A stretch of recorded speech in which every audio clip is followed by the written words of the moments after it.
Go ahead, Coach. Happy Thanksgiving, everybody. Just wanted to make sure I congratulated all the teams out there playing for the all the state championship games. Pretty cool to walk by, and we're out there on the practice field just now. I can hear them, and making the starting announcement. So congratulations to all those, young people, their families. It's quite an accomplishment. So with that, I'll get started. What does it mean having those games here? Enjoy hosting these games at Nebraska every year.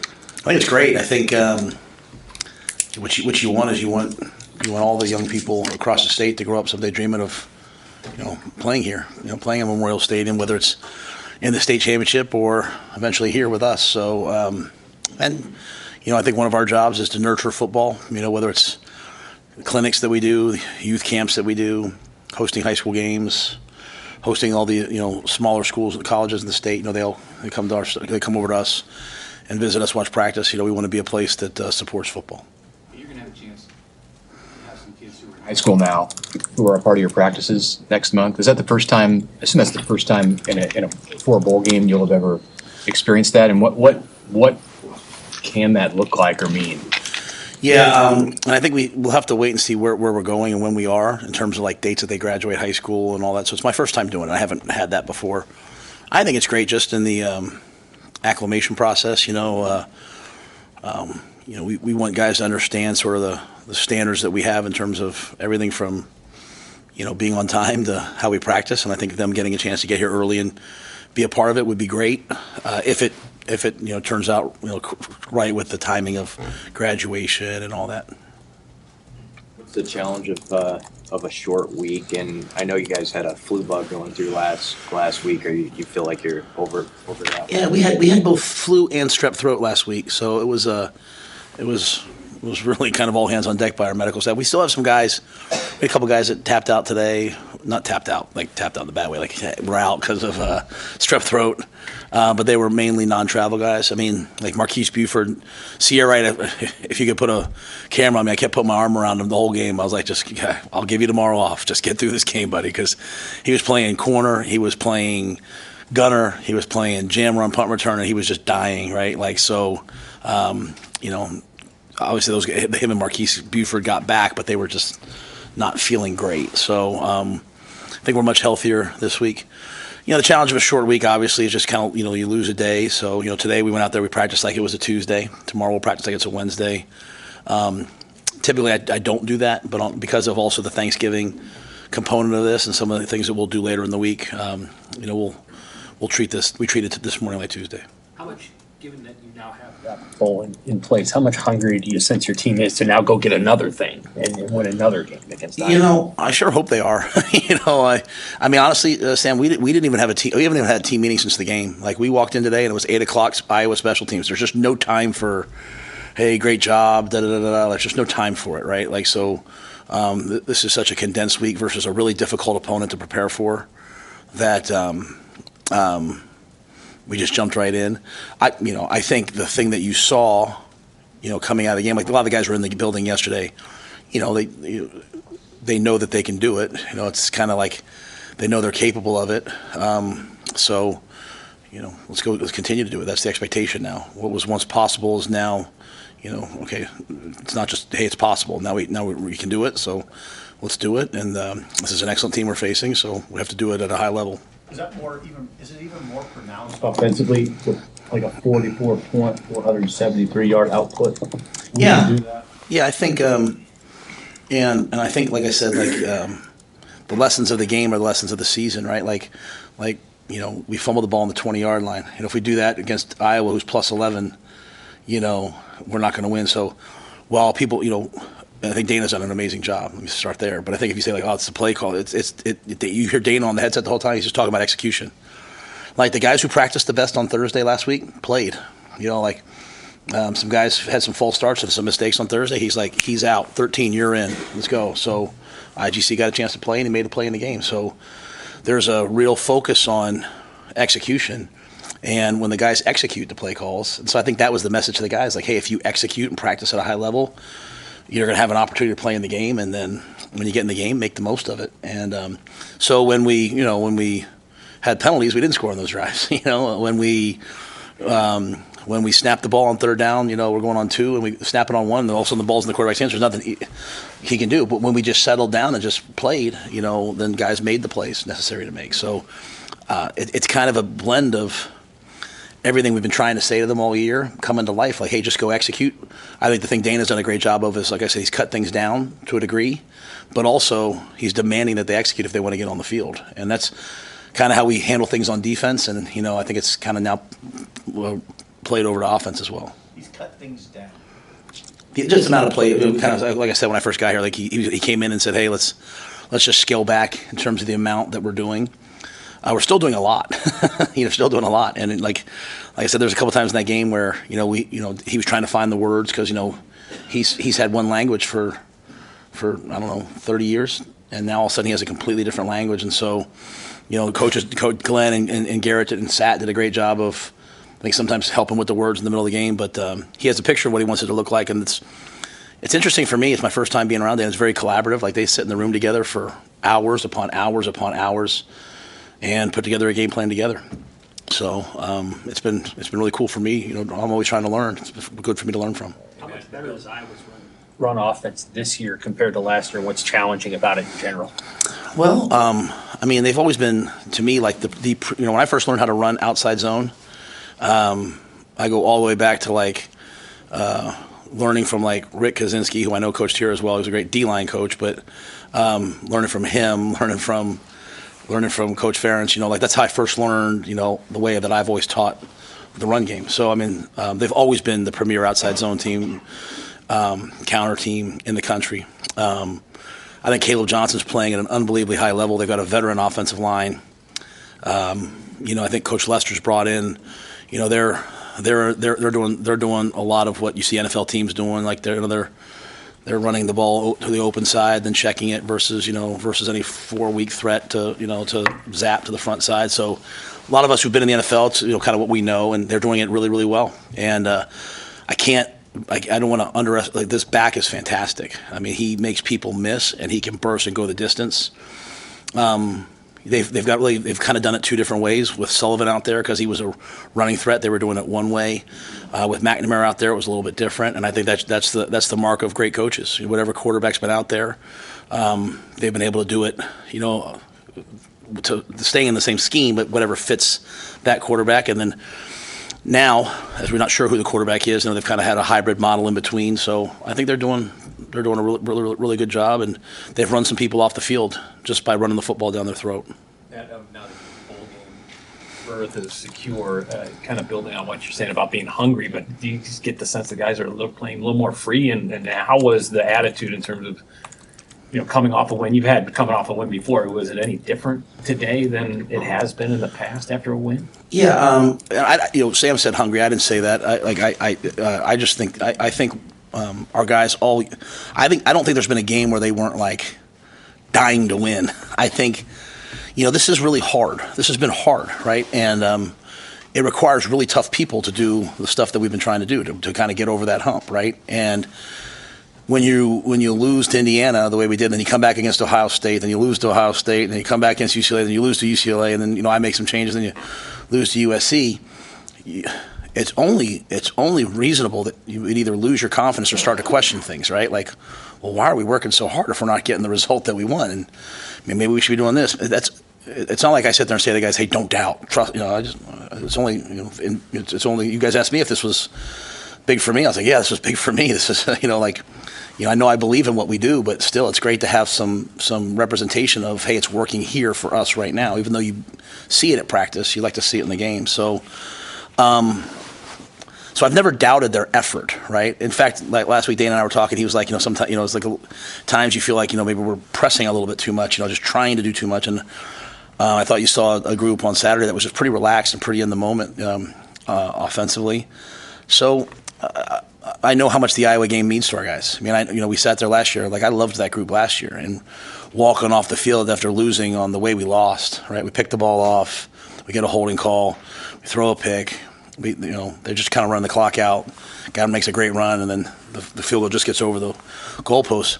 That's a credit to Coach Ferentz and the way he does things. But walking off the field, their players were waving at our guys. Have a good Christmas. That was painful. That was really painful. So I don't doubt that our guys will be ready, but their guys are going to be ready. None of it really just comes down to football, right? If we false start, we're probably not going to win. If we turn the ball over, we're not going to win. If we can win the turnover battle, we'll have a chance to win. And so if we can tackle. So I think it all comes down to the preparation. It's not all these other things. And that's a great thing about finally getting a bowl drought over with, because it's not these things. It's just like, make this play, make this kick. You know, John Hull, if John Hull doesn't do what he's done the last 2 months of getting better and better and better as a kicker, then we don't have, we have a different kicker and a different snapper than we did at the beginning of the year. And those guys have just gotten incrementally better till all of a sudden you get to a game like that. And if he's not making those field goals, the game's a lot different. So this week, to me, that's why, we didn't spend a lot of time talking about it. We came out and just got right back to work, because I know they're going to be prepared. They're going to work, and we have to make sure we're in our fits on defense, and we have to make sure we're not continuing to give up we're giving up too many big plays passing right now, way too many. And so we just have to make sure the football's right. But I'm sure they'll prepare high this week. What about the weather? Just what will you find about your offense playing in colder conditions? You guys haven't had conditions that are going to be this cold. It's going to be a night game, obviously, late in the year. Yeah, I don't worry about the weather. I mean, we go in the mornings here, which is great in some ways. But in the spring, I mean, there's plenty of days that we're out there and there's 30-mile-an-hour winds, and it's 18, 20 degrees. I mean, it was 22 degrees last week. It was cold as could be out. I mean, today was, I'm wearing you never see me wear a jacket. I wore a jacket out there today. Like, it's cold today. Where we practice, last week, we were throwing, it was, 35-mile-an-hour gusts, and we were throwing into the gusts. The way Dana does 7-on-7, he goes this way for half, then this way for half. And so, I mean, our guys are tough. Iowa's guys are tough. I think the game will come down to football. I think our guys will, if there was maybe ice on the field or snow, it might be a little different. But I feel pretty good about our ability to handle the cold, just because we do it in the spring and then we do it again in the fall. We don't really ever go inside unless I really need the crowd noise from the indoor. Okay, there's execution. Is there anything else that got Raiola in a groove in that game on Saturday? Well, I think he had a great week. I think the UCLA game. I mean, it was a significant hit to his back and injury, and so even if you go back to the USC Tuesday, I was like, I think he'll be able to practice. He didn't practice on Sunday. I think he'll be able to practice Tuesday, but I think he was ginger that whole game. I mean, I think he was better this game, just in terms of being healthy, right? Being able to move around, being able to slide in the pocket, and they got one pressure on us early, but after that, I thought, we're getting the ball out of our hands. He was just taking completions, taking what was there, not trying to do too much. Again, playing as a freshman in the Big Ten is really, really hard. It requires tough people, and I think Dylan's been tough in that he's gotten better every week. And sometimes maybe everyone, like the production people, they're asking me that you can't always maybe see it because you're playing better people, but I think Dylan's gotten better every week in a lot of ways. This week it was really easy to see, because I thought he was just in complete and total control and command. And again, another week with Dana, I think, has helped him as well. And that ability to get past the doubt that you talked about, the guys are naturally going to have. How important and how heavily did the seniors impact, weigh or factor in the whole locker room not getting weighed down by that? Yeah, I think whether you doubt something's going to work or not, it really comes down to whether you go out and do the work or not. You know what I mean? So it's like, okay, I don't know if this is going to work, but I'm going to do it anyway, or I'm sure this is going to work, but I'm going to do it anyway. Like, it all comes down to, at the end of the day, your work output. Like, if you're going out there every day and you're working on the execution of a play, if you're working on the execution of a special teams, if you're working on your craft, I personally believe, like, I haven't had very many great players who've played for me who haven't actually had this great period where they almost like quit football, or they like, you know what I'm saying? Like, everyone's career doesn't go like this. Like, you have to go through these ups and downs and hit this point where you're like, man, I don't, Matt Ioannidis, Hassan Reddick, all of them came in my office and said, man, I think I'm going to transfer, coach. I don't think I'm going to, and then they all hung through it, weathered the storm, and then came out the other side. And so it comes down to me. You're going to feel all these different feelings and emotions, but do you show up and practice? Do you show up and meet? And so I think like Giff and Ty and Nash and MJ and Jamar, even though he's decided to come back, and Banks and Nayor and Ben Hart and Ben Scott, I think those guys have just continued to show up and continued to work.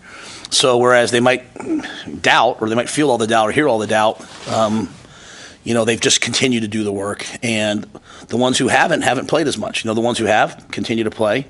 Buschini, all those guys. And then all of a sudden one day wakes up and you score 44 points, or you beat Wisconsin for the first time in however many years, or you kick a bunch of field goals, and it's like, okay, now I believe. It's really hard to believe.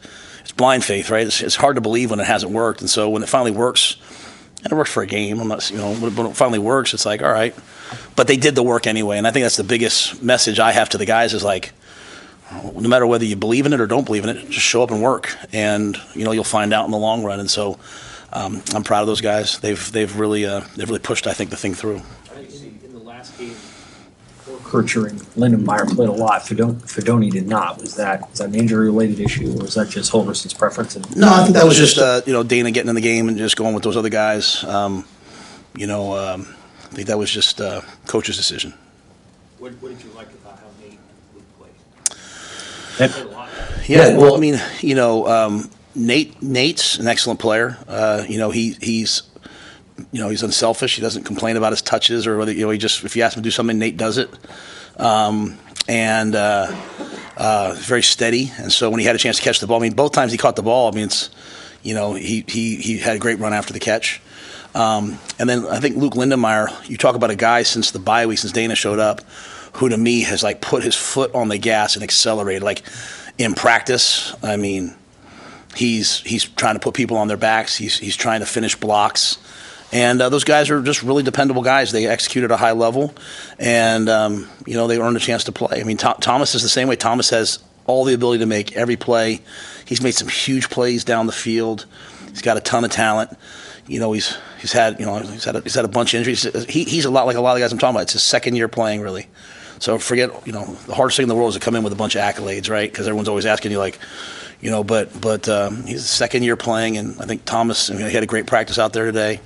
I think the thing with Dana is, like, I think a lot of people have said to me, like, they really enjoyed his press conference last week and just the bluntness of it. Well, the bluntness is followed up with, at every position, right? Like, you have to go out and execute, right? And the guys who practice the best and then get in the game and play, like Wood fumbled that ball, and Janirin didn't play quite as much afterwards. Janirin's not going to say much. He's just going to go out there and, okay, when you need me again, need me. And when they needed him, he went in and he did his job. So, I think Dana's brought a standard offensively that I'm not going to say we didn't have before. I just think he has the experience to kind of follow through on it in some ways that I think is maybe good for all of us to learn from.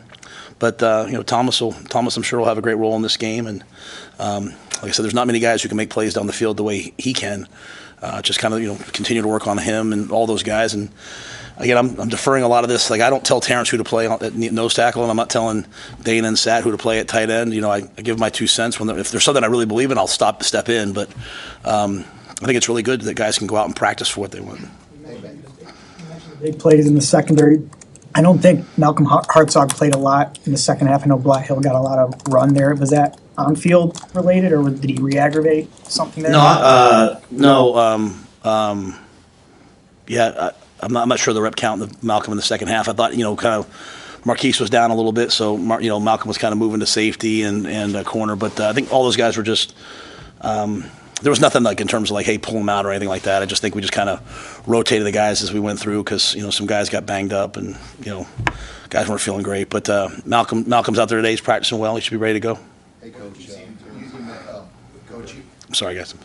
You mentioned Tommy Hill last week shut down for the year. Is there anybody else that's moved on or not with your shutdown the rest of the season? You guys asked me about Malachi the other day. Malachi came in and I hope it's. I just didn't want to talk about that on Thursday, right? I thought there was more time of the game, but Malachi came in, let us know he was going to go in the portal. So obviously wish him the best. Great young man, local guy. Had some really big moments for us last year. Was redshirting and developing, and I think what we're going to, this year, I think, we're going to probably end up with between 30 and 50 guys in the portal, just with the roster and all things that are going to have to happen. So, wish Malachi, I can't say anything but great things about Malachi. And, obviously he's not one that I wanted to go in the portal, but I really don't want any of them to go in the portal. I want them all to stay here and develop. It's just the new world we're in. It's going to be different. So, in terms of anyone else, everyone's kind of practicing with us. Tommy's the one that we just kind of shut down, and Mike is fighting through his shoulder. He's done a great job of battling through that shoulder that kind of limits him a little bit. Everyone else is kind of battling. Marquise Buford, like I said, battled through the sickness last week. So I think everyone else is up and healthy and ready to go. You left the door open for Turner to potentially come back and play in the bowl game. Is that still trending in that way? Yeah, Turner's still not practicing yet. Like, he's still out there. Turner's still out there doing the pit and rehab, and they're doing some on-field stuff with us. So once we get to bowl practice, I'm assuming Turner would be ready to go. I'm assuming Peters, Jake Peters, the young center, would be ready to practice some. So the bowl practice is going to be big for us for some of those guys who've been injured all year that are coming off of it. But Turner's still probably a couple weeks away. I don't want to overdo it on Holgorsen, but is there anything, you haven't worked with him before, is there anything else you've learned just working with him, about the way he goes about things, anything? Yeah, he's just methodical. It's like, I always knew when we played my first year at Baylor, we were probably the worst team in the world.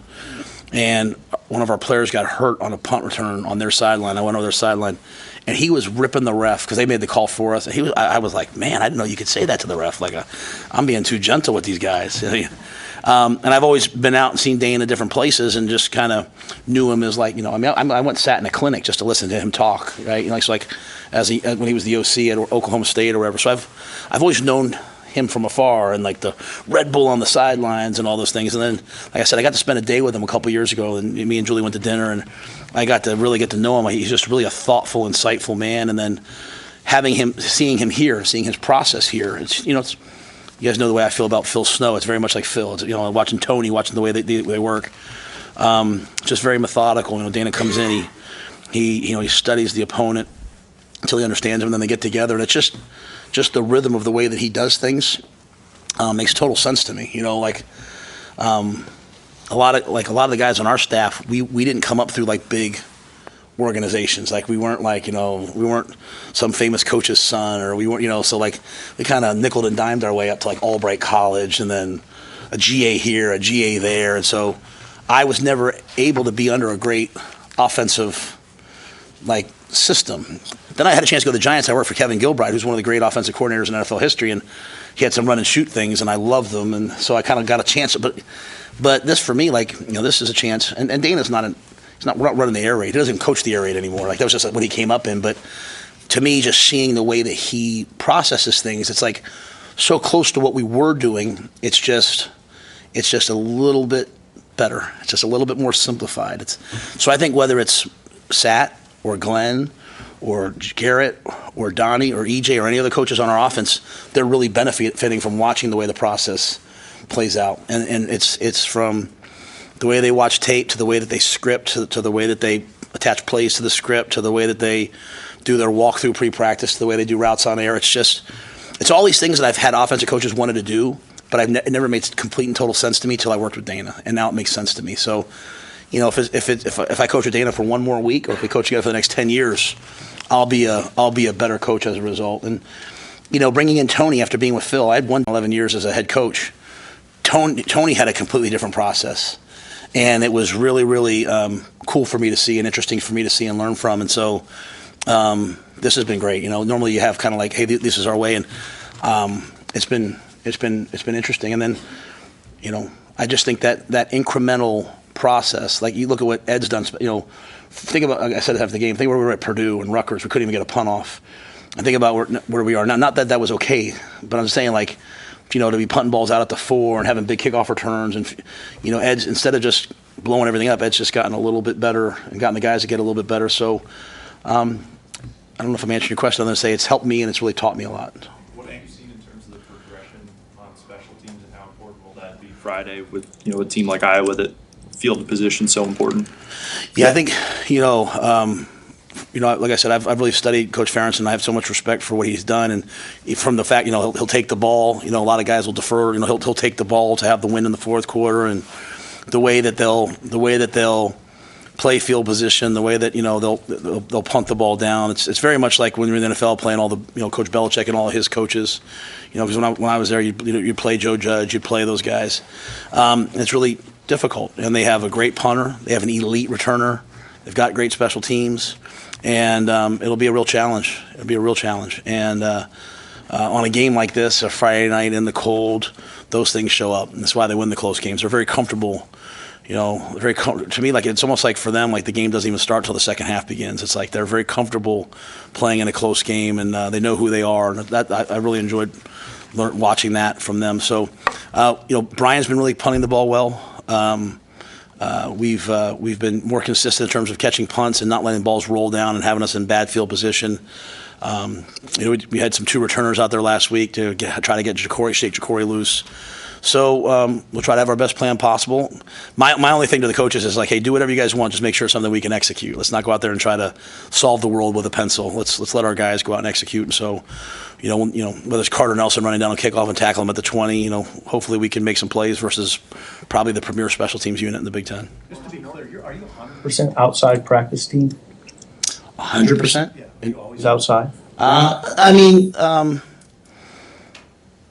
If there was a day where if I can't stand the cold, I might say, hey, let's go inside. And there's been some times, like I said, like the week of was it Ohio State, or maybe Ohio State. I put the offense in that week, or UCLA, because I wanted them to have blistering crowd noise because it's so loud in the Hawks. But in general, when the grass fields are workable, we never go inside. They might be inside a little bit for like individual drills, so we don't cut up the grass. But like our team periods are all outside. I'm not, as you guys know, I'm not a huge fan of turf.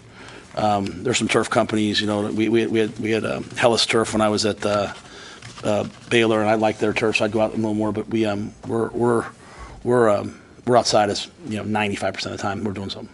Ty said after the play was blocked, I think Dowdell's third touchdown that he'd like to get a run or a leak out. You think he's got the hands for it? Trust me, my phone's been blowing up from Ty talking about running the football. So I can promise you this: we might do it in practice, or we're not going to hand the ball to Ty Robinson anytime soon. So, Ty, even those guys, it was funny. Like, normally you try something like that, and you're yelling for the defensive guys, and they run over their helmet. Like they were standing right next to us. Like they wanted to go out there. Him and Judy. Judy, you go back and look at this year, because he's also been the fullback in our 22 sets. He's had some great blocks. So he's, when we lost Barrett was a really good player for us, and we lost Barrett. Judy and then Lindenmeyer now, but Ty also, they've all kind of filled that void. It's all Big Ten time, voting, things like that. Feel free to talk about anybody you like, but I would curious if you brag a little bit on Ty. There's 18 teams in the league. There's 1 million defensive linemen. But how good of a season do you feel like he's had within the context of your team? Yeah, Ty. Well, we're one of the better defenses in the Big Ten, right? And we're certainly one of the better run defenses in the Big Ten. And Ty's been dominant. I think he had 6, 7. I don't know how many sacks. 6 sacks. I saw on the board before the game it said he had 6 sacks before the game. As I was standing out there looking at so I don't know if he had one in the last game or not.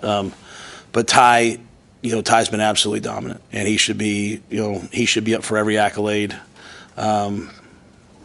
He's someone that people should draft really high next year, because he's the total package. He's as good a football player as there is. He's really athletic. He could bulk up. He could slim down. He can play 3 downs in the NFL, which means he should be first team All Big Ten here. He's on his way to going to medical school. When he's done, he's going to be a doctor. And his girlfriend Bryce is twice as cool as he is. He's the real deal. He's one of the best players I've seen in the Big Ten this year. And I watch all the tape crossover, and there's a lot of great ones. We're getting ready to play against 94 from Iowa. I put him right there, right up there. There's a lot of really good ones. But yeah, Ty's been dominant. There was an interaction post-game between one of Bickle's police detail and Donnie. Do you know what happened there?